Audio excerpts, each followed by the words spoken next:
Ya está. Bueno, buenos días. Bueno, para quien no me conozcáis, yo soy José Antonio Boga, soy investigador contratado de la CIMBA, estabilizado, y estoy adscrito al servicio de microbiología y soy responsable del grupo de microbiología translacional. Bueno, el seminario que os voy a impartir lleva por título Desarrollo de métodos de detección y caracterización de SARS-CoV-2. En realidad va a ser una recopilación del todo cómo el servicio de microbiología, especialmente la sección de virología, se enfrentó al problema de la pandemia, ¿no? Los problemas que hemos tenido y cómo hemos ido solucionándolos con un poquito de investigación, imaginación y también un poquito de suerte. Esos problemas surgieron evidentemente por la necesidad de dar una respuesta rápida a un problema sanitario que es el SARS-CoV-2 y la cantidad de muestras que tuvimos que soportar. Bueno, haciendo un poquito de historia, siempre conviene saber dónde estamos, pues tenemos que remontarnos a la década de los 60 del siglo pasado. En el año 1965, Tagel y Boyd identifican un patógeno que, bueno, asumen que es un virus porque se filtra, es un agente filtrable, y lo aíslan de un adulto con síntomas respiratorios. Un año después, Henry Prochnow identifica un agente similar, a la que denominan 229E. La E viene de éter sensible, con lo cual ya se asumía que ese virus tenía cierta estructura lipídica, con lo cual estamos hablando de un virus con envuelta. El año siguiente, Mackintosh identifica otro agente que denominó OC43. No fue hasta ese mismo año cuando June Almeida, una viróloga escocesa, le puso cara a esos virus. Lo que observó en microscopía fue esas estructuras que, bueno, os recuerdan, seguro que lo habéis visto ya muchas veces, son redondeadas con esas partículas alrededor que se asemejan a una coronita. De ahí el nombre de coronavirus. Por lo tanto, todos estos virus se integraron dentro de un grupo llamado coronavirus junto con otros, el virus de la bronquitis infecciosa del gato, el virus de la gastroenteritis transmisible del cerdo, que trabaja Luis en Juanes, por ejemplo, formamos ese grupo llamado coronavirus.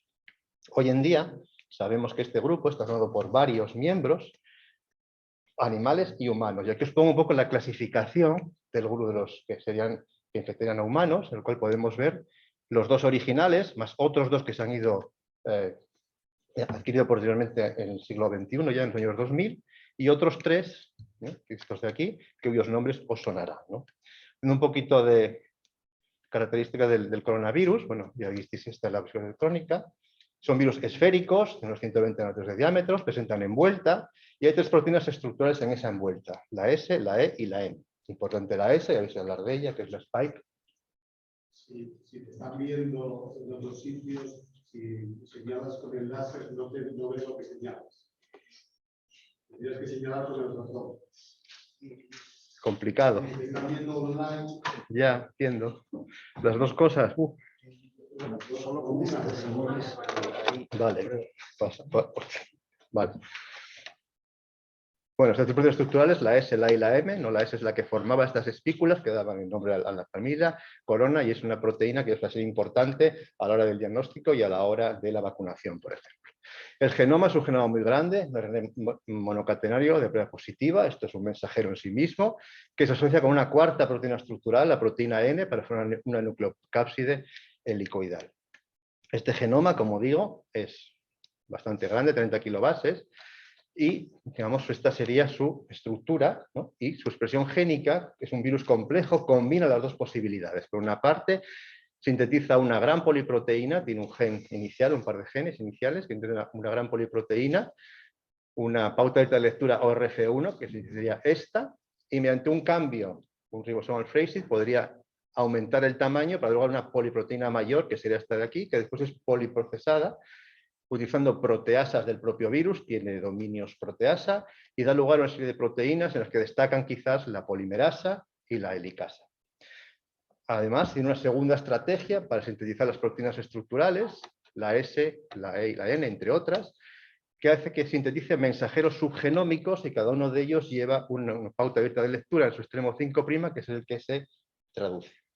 Por lo tanto, digamos que combina ambas estrategias virales, ¿no? Es bastante complejo.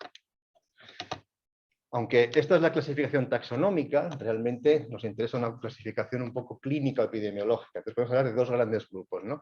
Los denominados coronavirus clásicos son virus de patología leve o no pandémicos. Aquí tenemos los dos originales, más esos dos que se han ido añadiendo. Y bueno, circulan globalmente en la población humana, son estos coronavirus de toda la vida. Y podemos ver en esta gráfica cómo la línea representa la gripe, son 3 años, 3 periodos, y las columnitas representan cuando circula. Un virus respiratorio que circula normalmente en esos periodos invernales, ¿no? Son virus de patología leve y, por lo tanto, se asume básicamente que 1/3 de las infecciones por resfriado común en humanos están producidos por estos agentes. A estos 3 de patología leve, desgraciadamente, a lo largo del siglo XX se han ido uniendo otros 3, que os sonarán seguramente, el SARS-CoV, el MERS-CoV y el conocido como SARS-CoV-2, que los 3 son coronavirus, son causantes de una patología respiratoria, un síndrome agudo respiratorio severo, en el caso del SARS-CoV, en el caso del MERS es el síndrome respiratorio de Oriente Medio, luego veremos por qué, y en el caso del SARS-CoV-2, pues bueno, la famosa COVID-19 que todos conocemos, ¿no? Haciendo un poquito de historia, el SARS-CoV se originó en China en el año 2002. El reservorio, se asume que es un murciélago, proviene, digamos, deriva de virus que infectaban a murciélagos y a través de una civeta, pues fue el salto a humanos, ¿no? Se considera que estos mercados húmedos que son típicos de China son un foco en el cual se pueden producir estos intercambios debido al contacto íntimo, como vemos, ¿no?, con los animales vivos, incluso se comen animales en esa zona, con lo cual es una posibilidad. Los datos, bueno, fue una epidemia que comenzó en China, se extendió a algunos países del mundo, provocó 8.000 casos, que en aquella época fue un problema, si lo comparamos con ahora, pues es un poquito poco, y unos 700 muertos, ¿no? En el 1 de mayo de 2004, China declaró 6 casos y a partir del 8 de mayo ya no declaró más, con lo cual la OMS dio por finalizada la pandemia. En 2012, Arabia Saudita, pues tenemos también un virus que procede de los murciélagos, un coronavirus de murciélagos que salta a un reservorio, en este caso camello o dromedario, y que acaba infectando al ser humano. Tenemos, por lo tanto, un gran brote en el año 2012 en Arabia Saudita. Se extiende a algunos países, normalmente por viajeros. Destaca un brote en el 2015 en Corea del Sur. Corea del Sur, por tanto, es un país que sufrió estos 2 brotes de coronavirus, entonces quizás sea la explicación porque ellos, bueno, fueron uno de los países que mejor trataron el tercer brote de coronavirus. Sigue activo, este no se ha extinguido, aunque como vimos la cantidad es pequeñita, está controlado. Muchos menos casos, solo unos 2.500 están descritos, y la tasa de mortalidad, pues un 30% en cuanto a la tasa de mortalidad bastante alta, ¿no? Pero afortunadamente está controlado y se restringe prácticamente a esa zona del mundo. Bueno, como veis, lo que ha ocurrido simplemente es que, bueno, virus de murciélagos, cuyo huésped natural son estos mamíferos, pues han saltado a algún reservorio, sea la civeta o ya sea el camello, y de forma rara, en el caso de la civeta, pues saltó al ser humano. Bueno, un continuo trato con estos camellos, evidentemente en esas zonas del mundo, pues ha hecho que también el MERS saltase. Esta persona se infecta y es a su vez capaz de infectar a otras personas. La cuestión de esos 2 eventos, ¿no?, produce lo que es una zoonosis, está en el punto de partida de todas estas pandemias provocadas por estos virus. Llegamos a 2019, en Wuhan, pasa lo mismo, casos de patología respiratoria no filiada, y al final, bueno, se descubre que el causante, pues, es un coronavirus, el SARS-CoV-2, y se asume que el centro de inicio es el mercado de Wuhan. Bueno, si bien en el caso del SARS-CoV y en el caso del MERS-CoV no hubo mayor problema en asumir que el origen estaba en un salto zoonótico, pues en este caso sí que hubo bastante problema sobre esto. Bueno, lo que puede decir las ciencias científicas es que la OMS ha elaborado este informe en el cual, pues bueno, habla de posibles y probabilidades en cuanto a que el virus proceda de un contagio directo de un animal a un humano, haya un animal intermedio. Es extremadamente improbable que el virus haya llegado a los humanos debido a un incidente en el laboratorio, es decir, que bueno, lo deja ahí un poquito en el aire, pero básicamente la idea es que sea un virus zoonótico como los demás. Todo comenzó el 8 y 18 de diciembre, 7 casos. El 25 de diciembre ya hubo casos entre el personal sanitario. El 8 de enero saltó fuera de China, en Corea del Sur. El 9 de enero el primer muerto, 19 de enero fuera de Wuhan. 21 de enero el primer caso en Estados Unidos, 24 en Europa, 31 en España, un turista alemán en La Gomera. Y a partir de esto, pues evidentemente esto. Ahora mismo tenemos 500 millones de casos reconocidos, 6 millones de muertos, bueno, y hay cifras más agradables, ¿no?, aunque la mayoría de los infectados evidentemente se han recuperado. Lógicamente, como veis con estas cifras, el SARS-CoV-2 ha sido un problema sanitario. al que ha tenido que enfrentarse desde diferentes frentes, ¿no? Y uno de ellos es el diagnóstico necesario, primero para identificar a los infectados, con el objeto pues, de facilitar su manejo, por una parte, y por otro lado, con el objeto de cortar las líneas de transmisión aislando a los infectados, ¿no? Con lo cual, digamos que el diagnóstico está en el centro de esta batalla. Bueno, el seminario que presento pues, pertenece a una de las líneas de investigación de nuestro grupo, el desarrollo de métodos de diagnóstico de enfermedades infecciosas, en el cual pues, esos métodos, evidentemente, tienen que detectar el agente patógeno, en este caso SARS-CoV-2, también métodos de cuantificación, la famosa carga viral, ¿no? Podemos saber que puede tener su importancia clínica epidemiológica, caracterización molecular, ¿no? Saber qué es lo que está circulando, las famosas variantes como luego veremos, y también una cuarta pata, que son las resistencias, que a día de hoy la tenemos a puerta cerrada, pero que en caso de utilizar los antivirales que están más o menos ahora en uso, pues quizás en un futuro tengamos que abrirla. Ante ese problema sanitario que se nos venía encima, pues el laboratorio de virología, evidentemente, el primer problema al que nos enfrentamos fue la necesidad de detectar el SARS-CoV-2 y necesitábamos un medio rápido, ultrasensible y asequible. Y por otra parte, evidentemente, esa avalancha de muestras, pues, exigía un incremento de trabajo y una nueva estrategia. El laboratorio se convirtió en un laboratorio prácticamente COVID, 24 horas y 7 días a la semana, 3 turnos sin parar, más personal, equipamiento. La estrategia, evidentemente, fue diferente. ¿Cuál es el método que utilizamos? Bueno, pues normalmente para diagnosticar cualquier virus, no es el SARS-CoV-2, hay dos posibilidades, ¿no? Una detección genómica, basada en la PCR, una detección antigénica basada en los test rápidos, en las inmunocromatografías, y luego una prueba serológica basada en la detección de anticuerpos, ¿no? Todo esto lo conocemos. Nosotros nos decantamos, como método rápido, ultrasensible y asequible, en una RT-QP0, en una PCR a tiempo real, altamente sensible. El primer paso es la extracción genómica, ¿no? Los virus evidentemente están encapsulados, el genoma dentro y hay que liberarlo. Dos posibilidades, manual y automática. Y hace muchos años que en el servicio, por la cantidad de muestras que nos llegan, recurrimos a extracciones automáticas que se basan en el uso de bolas magnéticas recubiertas de sílice. Primer problema que nos tuvimos que enfrentar, la rotura de stocks. Es decir, lógicamente, estos reactivos que nutren a estos robots pues son comerciales y de vez en cuando pues, no tenemos acceso a ellos, ¿no? Por ello, bueno, pues ingeniándolos un poco, lo que tuvimos que recurrir es a desarrollar diferentes métodos de extracción, de purificación, recurriendo un poco a los métodos clásicos, combinándolos con el utilizón de robots. Entonces, en este aspecto publicamos un artículo en el que se probaba hasta 7 métodos diferentes, en el que lográbamos pues, unas tasas de recuperación bastante elevadas, del 93 al 100%. El siguiente paso de la extracción es la PCR propiamente dicha, virus ARN, necesitamos por lo tanto pasar a ADN y en nuestro caso utilizamos una técnica basada en la sonda Stackman, en la cual una sonda marcada con un fluoróforo y un quencher se intercala en cada proceso de amplificación, esa sonda es degradada por la polimerasa, se libera el fluoróforo y obtenemos luz, con lo cual bueno, pues vemos las típicas gráficas de PCR a tiempo real, pudiendo determinar una CT y por lo tanto determinando la cantidad de virus. En este caso lo que desarrollamos fue una PCR a tiempo real múltiple dirigida contra dos dianas, ¿no? Una contra la ORF1A, esta región que estaba aquí, aquella de la poliproteína inicial. Estos cebadores fueron caseros, fueron diseñados por nosotros. Y luego una variante de un protocolo que había publicado tiempo después la CDC, en la que también tuvimos que rediseñar esos cebadores y esas sondas en función de estas necesidades, ¿no? Junto con esto, además, tradicionalmente en el servicio hacía tiempo que detectamos la betaglobina, porque nos sirve para dos cosas. Una, la betaglobina es un gen humano, las células con las que las muestras con las que trabajamos tienen celularidad, con lo cual está presente esas células humanas y por lo tanto el gen de la betaglobina. La detección de ese gen es necesaria para saber la calidad de la muestra, ¿no? Y por otra parte, hemos desarrollado un sistema para, a partir de la cantidad de betaglobina que obtenemos, saber la cantidad de células que hay presente en esa muestra y por lo tanto normalizar la concentración, la carga viral en función de esas células y por lo tanto obviando el sesgo que existe entre muestras mejor y peor tomadas según la cantidad de células que tenga.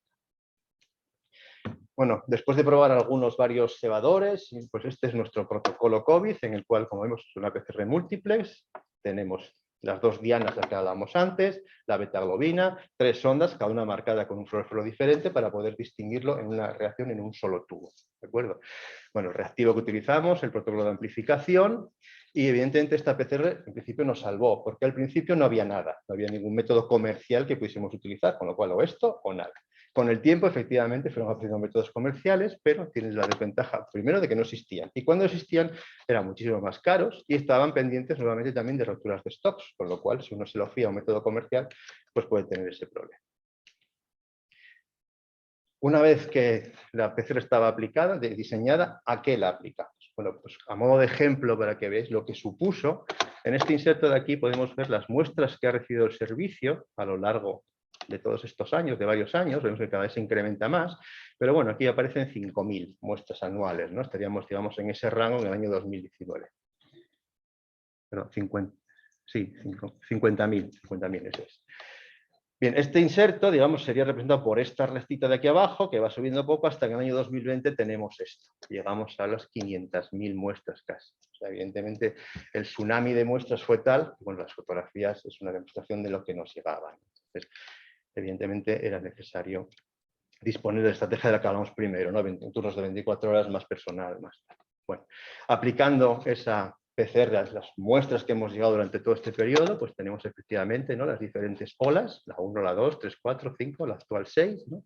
Y hasta este momento pues hemos hecho durante todos estos 2 años y pico más de 800.000 PCRs, 67.000 casos y bueno, datos del Observatorio de Salud, unos más de 800 muertos, ¿no? Evidentemente, con estos datos podemos extraer un montón de resultados y bueno, estamos trabajando en ello, hay alguna tesis en marcha y veremos los resultados. Me voy a centrar solamente en unos que obtuvimos en la primera ola dentro del contexto de Grupin. Nuestro grupo forma parte, ¿no?, de la convocatoria de grupos de financiación de grupos de investigación del Principado, nos la concedieron dentro de un grupo liderado por la doctora Ana Cota, la Universidad de Oviedo, y nos centramos en la primera ola porque este grupín está dedicado al estudio del envejecimiento y a las afecciones que puedan tener los ancianos. Y es precisamente esta ola en donde tuvo más repercusión este grupo de población. Bueno, podemos decir, por lo tanto, que el primer caso fue el 29 de febrero, un sábado, año bisiesto, nunca lo olvidaremos, y el último caso de esta primera ola fue el 18 de junio. Y quiero poner el último caso porque a partir de ahí, ya hasta entrado julio, no hubo más casos. Con lo cual, si uno cuenta los días, más o menos estamos en un periodo en el que la infección en Asturias se controló. Históricamente la erradicamos. Luego vinieron casos de fuera y, lógicamente, pues, se volvió otra vez a reactivar con la segunda ola. Durante este periodo, 90.000 PCRs, 2.500 casos, la mayoría mujeres frente a hombres. Y lo que nos interesa en el contexto de este grupo de investigación, de este proyecto de investigación de Grupin, pues es un poco la distribución etaria, ¿no? Vemos cómo son los mayores de 60 años los que tienen mayor número de infectados, mayor número de hospitalización y prácticamente todos los fallecidos están en ese grupo de edad.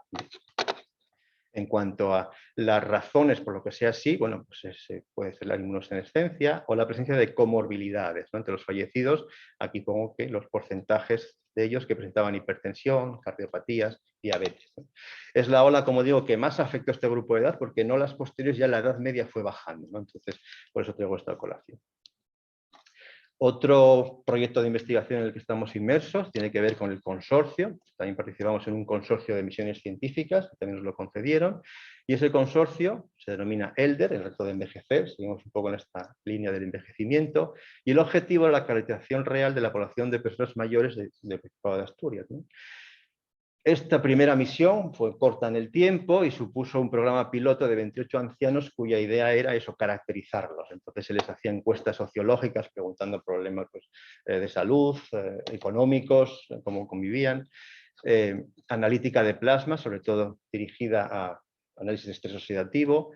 Se le estudió también la microbiota y en nuestro caso lo que tenemos, bueno, había un ámbito de mejora dentro de esta convocatoria que eran soluciones dirigidas a mejorar el diagnóstico y tratamiento y diseño de respuestas frente a la COVID-19 y lo que se nos ocurrió fue en este programa piloto averiguar cuál era su estado serológico, ¿no? Entonces para ello, pues desde el servicio, desde la sección de serología, pues analizamos la presencia de anticuerpos contra la proteína S en estos ancianos y contra la proteína N. La presencia de ambos indica que el anciano ha sido infectado, mientras que solo contra ese indica que ha sido vacunado. Seguimos en la columna, vemos que todos ellos presentan una reacción positiva frente a la proteína S, con lo cual no solo estaban vacunados, sino inmunizados y por lo tanto, en principio, protegidos. Y en cuanto a la infección, pues la verdad es que solamente hubo uno que superó el corte, ¿no?, y otro que se acercó, aunque está en esa zona gris. La N es muy pequeñita, evidentemente, y sacar conclusiones quizás sea un poco premeditado, pero bueno, podemos ver cómo precisamente estos dos que estuvieron en contacto con la proteína N y por tanto quizás en cierto grado con la infección, pues entonces tienen unos títulos de proteína S mucho más elevados, indicando que una infección natural probablemente sea mucho mejor que una infección vacunal. Como digo, son datos preliminares, esto queremos mejorarlo, vamos a presentarnos a Misiones 2 y la idea es transformar este programa piloto pues, en un programa ya mucho más grande. Pero no solamente analizamos muestras de clínicas de muestras humanas, sino que en un trabajo con la UCI, con Lola Escudero, pues recogimos muestras, ¿no?, de diferentes zonas de la UCI, ventiladores, bombas de perfusión, barandillas de cama, mesas, etcétera, y también muestras aéreas, ¿no?, tratando de averiguar si efectivamente dentro de la UCI se encontraba el SARS-CoV-2 y observamos que en ese momento no hubo detección del genoma de SARS-CoV-2 en muestras ambientales ni en aéreas, con lo cual, bueno, pues respaldaba el protocolo estricto de limpieza que se seguía en la UCI, la alta tasa de cambio y sobre todo la presión negativa que está instaurada en nuestra UCI. Bueno, hasta aquí, digamos, la parte de diagnóstico, digamos, de detección y cuantificación, ¿no? Pero, como vimos, también hay una segunda parte, que es la calibración molecular, y aparecen a lo largo de todos estos 2 años, ¿no? Pues hemos partido de un genotipo, digamos, de una variante original, la ancestral, que sería la variante A, y desde el primer momento ya hubo cambios en esa variante para aparecer diferentes variantes, ¿no?, que se han ido extendiendo por todo el mundo.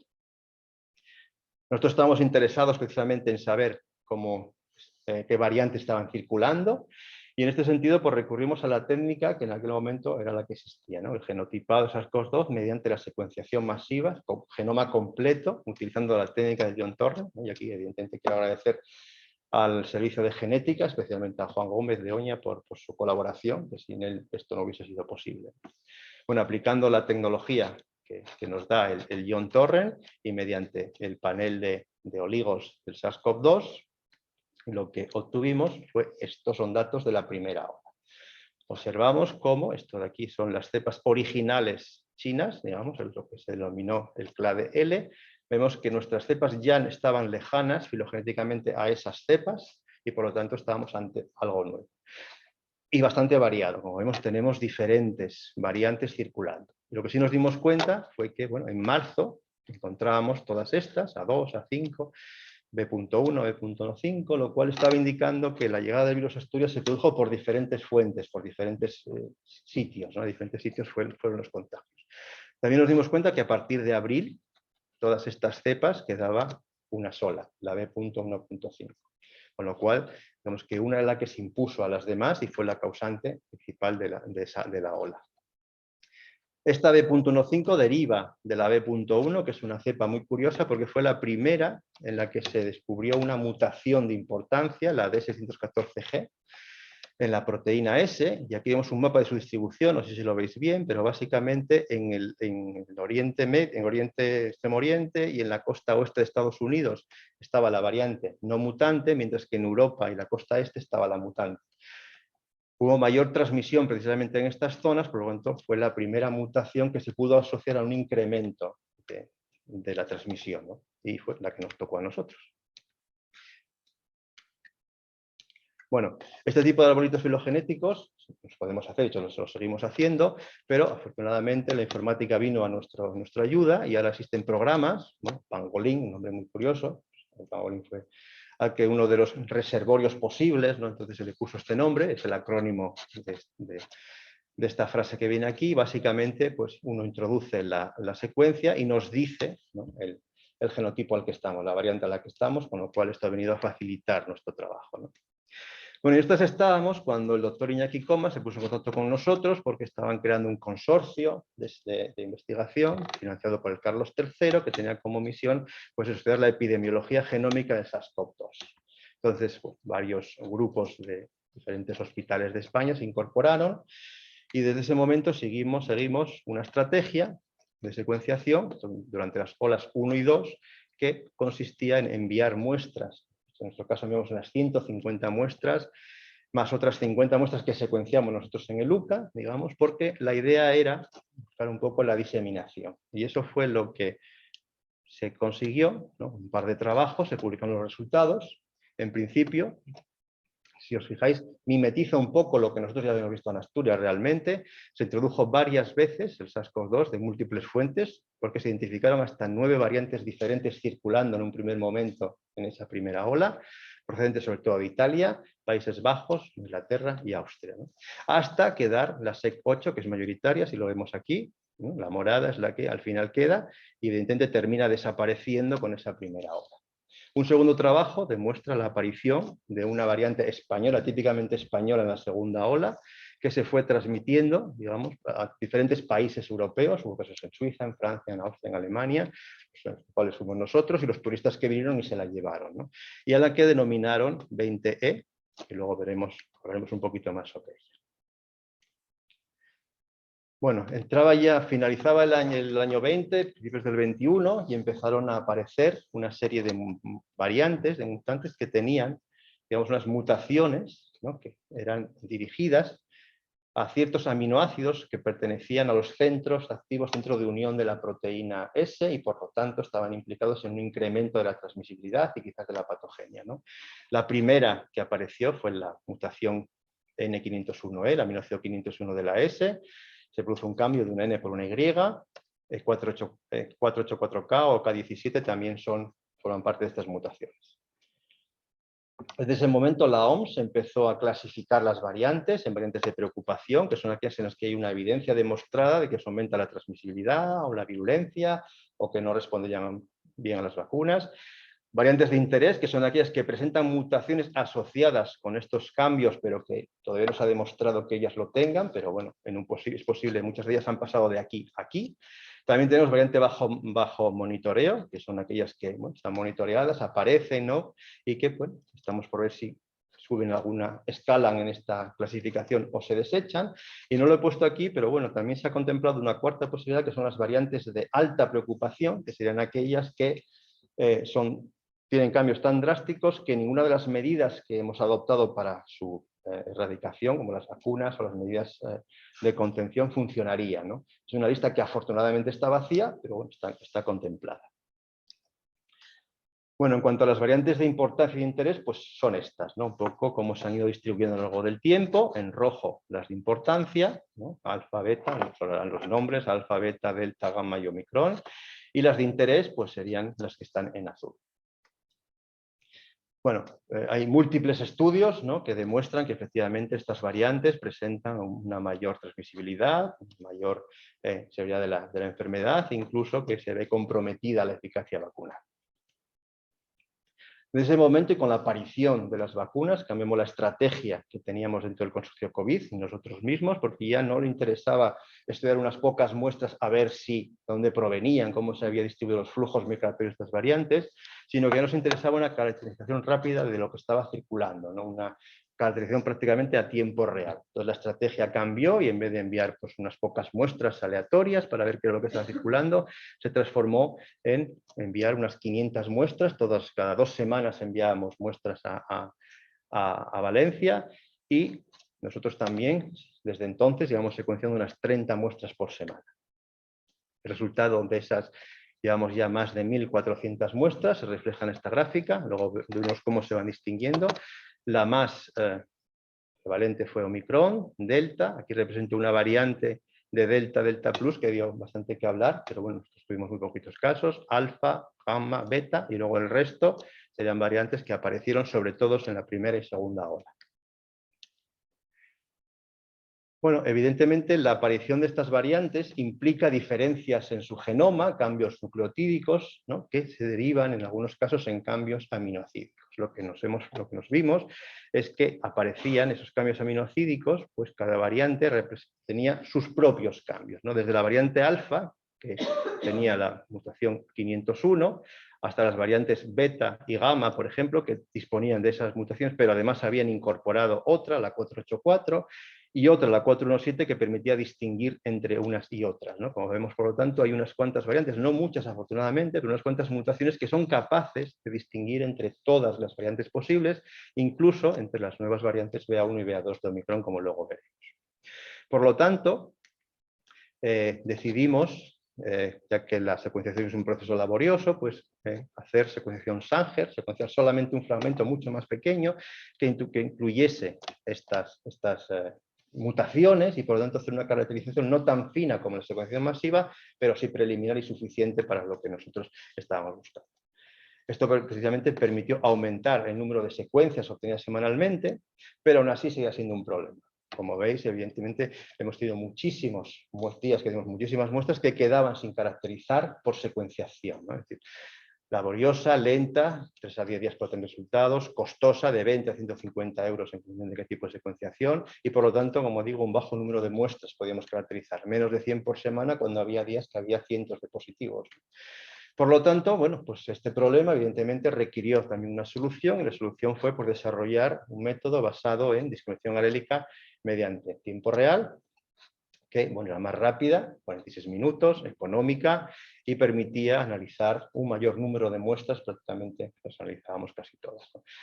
La primera muestra, la primera mutación, digamos, que nos interesó fue la 501, de lugar a un trabajo, ¿no? Bueno, la discriminación alélica se basa en una PCR a tiempo real en la cual se incorporan 2 sondas de forma simultánea. Las 2 sondas están cada una etiquetada con un fluoróforo diferente, son exactamente iguales, solamente que varía el nucleótido que está cambiado, ¿no? Por lo tanto, al hacer la PCR a tiempo real, en función de que tengamos una variante o la otra, pues veremos una fluorescencia u otra, ¿no? Y podemos tener gráficas como estas, en donde, bueno, en el caso de 501, podemos ver las salvajes y las mutantes, ¿no? Las 2 variantes, la variante alfa y la variante no alfa. Bueno, pues aplicando la misma estrategia que seguimos para la secuenciación, pues ahora para la discriminación alélica, ¿no? Y por tanto, como vemos, pues hemos diseñado diferentes PCRs frente a las distintas mutaciones que hemos ido encontrando, de forma que, mediante un algoritmo, podemos saber en función del tipo de PCR que estemos utilizando y el canal que tengamos, podemos distinguir unas y otras. Por lo tanto, al principio, como digo, nuestra primera PCR fue la 501, que interpretaba alfa, distinguía alfa de lo que hasta ahora estaba circulando. Incorporamos después 4K, que permitía distinguir beta y gamma. La K17 distinguía entre ellas, con lo cual, en una siguiente ola, con la aparición de delta, cambiamos un poco las dianas. Estas ya eran 478K y 452R, con lo cual diseñamos otras 2 nuevas PCRs a tiempo real. El I145H está diseñado para la Delta Plus y después llegó Omicron. Omicron continúa siendo, digamos, utilizando esta misma PCR, solo que en este caso, digamos que había revertido la original. En vez de tener la R que tenía Delta, pues tenía la leucina que tenía Omicron, ¿no? Y por lo tanto, pudimos observar, podíamos distinguir a lo largo de todo este tiempo, pudimos distinguir las diferentes variantes que iban circulando, ¿no? La BA1, ahora mismo la BA1, BA2 y la BA4C. Y esto es el resultado que obtuvimos, o sea, desde enero del año 2020 hasta ahora. Podemos observar cómo, de forma similar a lo que ocurrió en la primera ola, las variantes se van sustituyendo unas a otras, ¿no? Aquí tenemos en azul, sería esta sería la cepa que se originó en España, la B1.177, y que dio paso a alfa, delta, alguna beta y gamma en esa época, Omicron BA1 y Omicron BA2, ¿no? En gráficos apilados, y aquí podemos ver cómo se fueron representando a lo largo de este año. Bueno, mediante esta técnica hemos realizado más de 200.000 PCRs, que si las sumamos a los 800.000 tal, pues eso, somos el laboratorio de más de 1 millón de PCRs y analizados por unas 40.000 muestras. Si ponemos, por tanto, nuestros datos junto con cómo ha ido evolucionando a lo largo de todo el periodo, pues tenemos que la primera ola se representó fundamentalmente por la B1.5, la segunda ola la 177 y a partir de ahí alfa, beta y omicron, que fueron intercalándose BA1, BA2, sustituyéndose BA5 y tenemos ya BA4 en nuestra región. Si miramos las subvariantes que han circulado durante esos periodos, vemos que en Delta, pues aparecen aquí, fundamentalmente la Y43, la 20, fueron las que circularon.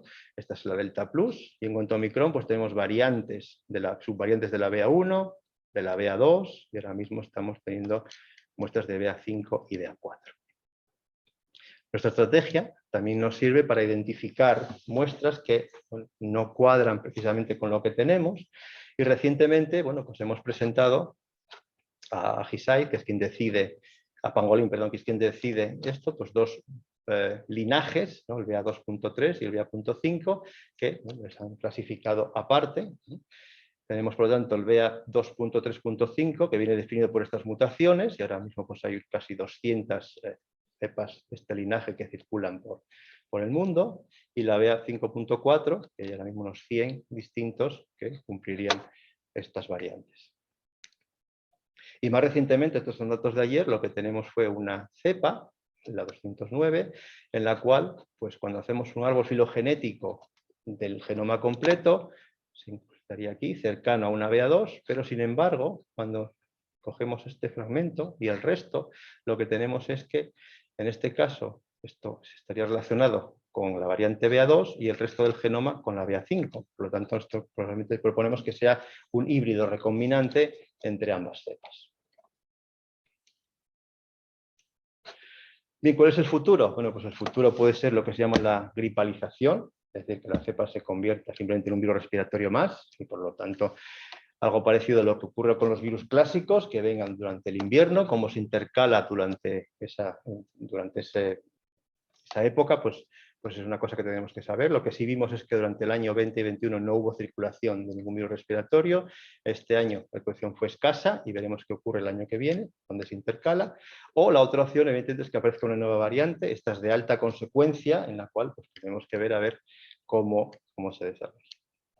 ¿Y la próxima pandemia? Bueno, pues la OMS ya habla de que el coronavirus no es lo que los científicos que están esperando. La lista de virus pandémicos aparece el coronavirus, evidentemente, pero posiblemente siga siendo la gripe la que ocupa en los primeros lugares de esta lista y, por supuesto, posibles nuevos virus que aparezcan, ¿no? En este sentido, la Universidad de Sydney pues, hizo un trabajo en el cual encontró ciertos puntos calientes del planeta donde podrían comenzar estas nuevas pandemias. Serán zonas en las que la interacción entre humanos y vida salvaje sea muy activa, con lo cual estos fenómenos zoonóticos pueden aumentar. Sistemas de salud eficientes, que sea para ellos complicados detectar que algo está ocurriendo y por lo tanto definir el agente. Y por supuesto a esto se une el riesgo pues, de la globalización, ¿no? De que pues, cualquiera de estos posibles virus pandémicos que aparezcan sean rápidamente diseminados a zonas donde el tránsito aéreo sea muy frecuente. Bueno, hasta aquí quería llegar. Obviamente esto es el trabajo de mucha gente. No está toda la que es. Yo creo que es una foto cerca de la primera ola, con lo cual, digamos, sería un poquito el grupo original. Y aquí está.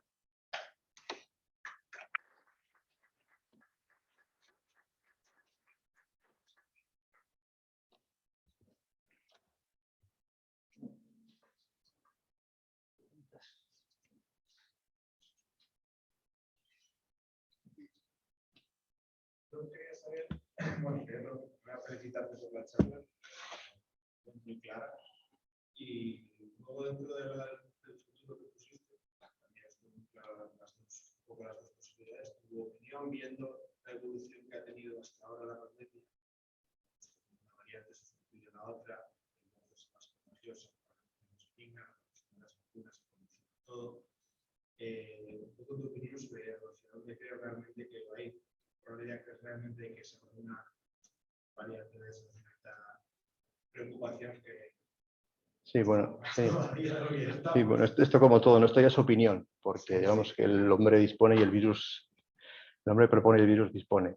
Y ha habido casos de gente que ha afirmado cosas que luego ha tenido que darse más atrás, ¿no? Pero hombre, yo creo que viendo lo que está ocurriendo, que las variantes cada vez son más transmisibles, es verdad, como Omicron es el ejemplo claro, y menos patogénicas, que además evolutivamente es a lo que se tiene que entender, yo creo que deseo, siendo optimista, que obviamente acabe siendo un virus respiratorio más, junto con la gripe, con el VSR, grave, probablemente, sigamos teniendo cuadros graves, sobre todo en ciertos grupos de riesgo, no será tan lábil como los coronavirus clásicos, probablemente tan leve, pero probablemente ese sea el futuro, espero.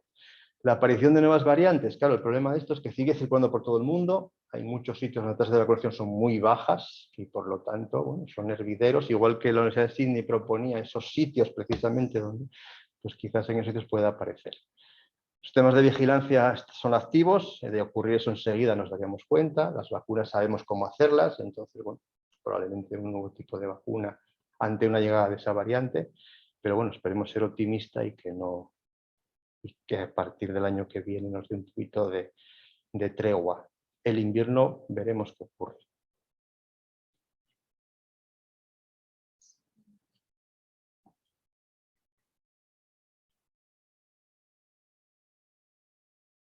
Pues nada. Gracias por la exposición pública, interesante. Quería saber, por ejemplo, a nivel de España, con la plataforma geográfica, si cada hospital diseñó o si hay referencias de cambio Yo entiendo que en la primera ola debe ser un poquito caos, ¿no? Los hospitales que, totalmente como nosotros, tenían la tecnología para diseñar y desarrollar algo así, por lo que es más fácil. Otros no. Puedo hablar de la experiencia asturiana. Por ejemplo, en la primera ola, el hospital de referencia éramos nosotros, éramos los que nos encargamos. Con la segunda ola, ellos ya entraron, afortunadamente, bueno, utilizaron nuestro protocolo y por lo tanto ellos también siguieron. Entiendo que el resto de comunidades han hecho algo parecido. Habría quizás un hospital de referencia, algo que tenían, disponían. Si no estaba el centro de Majadahonda también, es nacional, pero yo creo que la primera ola, al igual que pasó también en clínica probablemente, hubo un poco de pánico y de caos, ¿no? Yo no quiero pensar lo que es un hospital si no cuentas con esta tecnología, ¿no? Que te resulta un poco complicada de implementar porque, bueno, estás acostumbrado, no tienes los medios, tan sencillo como es.